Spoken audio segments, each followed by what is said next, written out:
back. We're here for UMass basketball, and I'm here with Marc Jean-Louis. Our Minutemen have lost the last 2 games after a 6-game winning streak that consisted of all conference wins. This puts them at 16-11 and 9-5 in the conference. So, Marc, I'm going to ask you the question that everybody wants to know.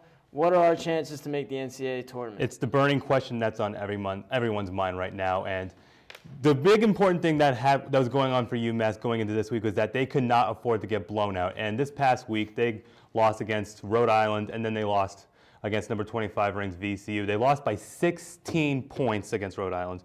And then in the game against VCU, if you saw that first half of the game, at times they couldn't even compete out there with the House of Havoc that they call it down there in Richmond. And so at one point, I think it was even like 25-8. VCU leading on top of UMass at one point in the first half. And so this is basically saying to the NCAA voters that UMass is a team that cannot compete with the best of the best teams. So I think that their tourney hopes are done.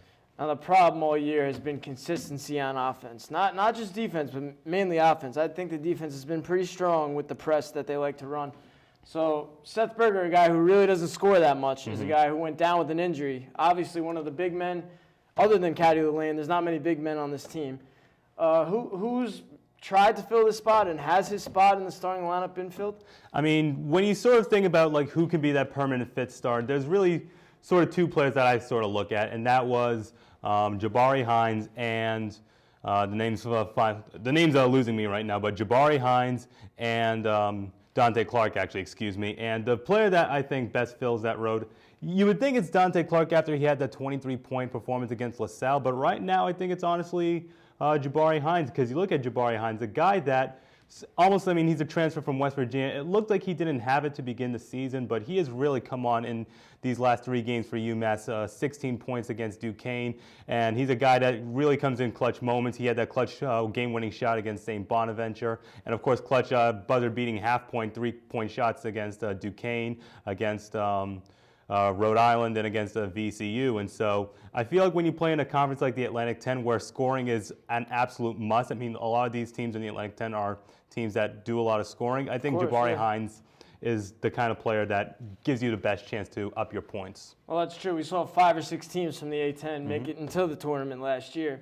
Now, my problem with Jabari Hines is he hasn't been consistent at all. He was supposed to come in and be Chaz's replacement, the starting point guard, over Trey Davis at the beginning. Not many people remember that.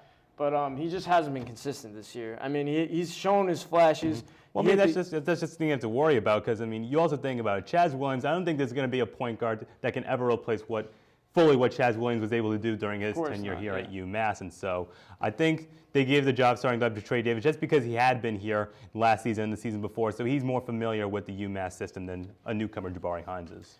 All right, well, we have a couple of A10 games left in the season. We got St. Joe's, we got Fordham, we have Richmond, and GW. Now, these are 4 tough games, obviously 4 in-conference games. Everyone's trying to win, get a better seed in the A10 tournament. So do you think if we win all 4 of these games, we got a chance to squeak into the tournament or no? And if you asked me this question maybe about a week or maybe a week ago, maybe 2 weeks ago, I probably would have said yes. But now that we're getting towards the end of the regular season, even if UMass does win all 4 of these games, I don't think that's enough actually to get into the NCAA tournament. You're in the Atlantic 10, and so if they win these 4 games, they'll finish the regular season at 20-11. It's not like they're in the Big Ten. It's not like they're in another power conference where 11 losses will get you to the tournament. The NCAA voters don't exactly see the Atlantic 10 as that elite power conference yet, and I just think that UMass missed too many opportunities earlier in the season when they could have had them. Providence, Florida Gulf Coast, LSU. When you're getting blown out by teams like that, that really says to the NCAA tournament that you just really don't belong right now. I think the 3 letters that UMass can really look for right now are NIT. NIT again. Well, that's been the case in the previous years. Obviously, last year was the first time they made it in a long time. But that'll do it for me and Marc. We're obviously hoping for these guys to make it, and we hope that they'll play the way they played in those 6 games come A10 tournament time, and maybe they'll get in that way. Anything can happen. Anything can happen with this team. They're up and down and here and there, but we're pushing for them. So thanks, Marc. I appreciate it. No problem. We'll be right back to talk women's basketball. Stay tuned.